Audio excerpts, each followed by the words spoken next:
kids, it's great-grandma Nancy doing a little fun thing while we're waiting to get back into the economy of this country.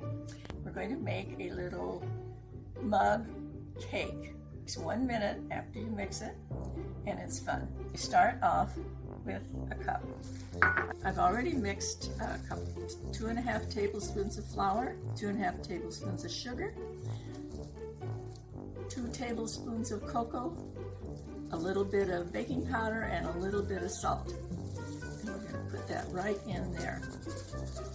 Now come the wet things. There's 3 things. We have the egg. It says a small egg, but we always buy our eggs and they're all the same size. And 2 tablespoons of milk. I already measured that. And 1 teaspoon of vegetable oil, but not olive oil. Make sure that you don't do that. I'm gonna just pour it in there and start mixing with a little fork. So we just mix it all up.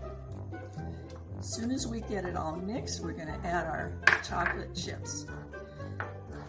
So it just takes a little bit here.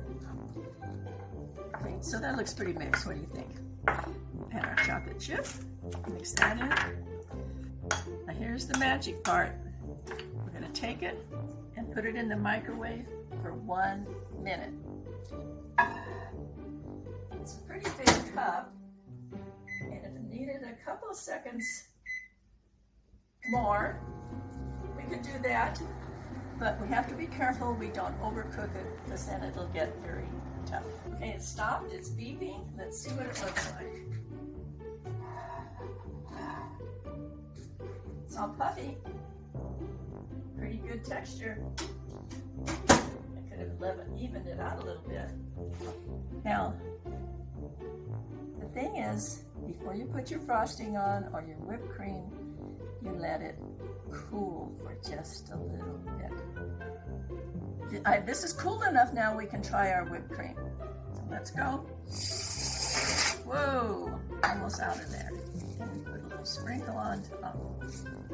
Now, how about that?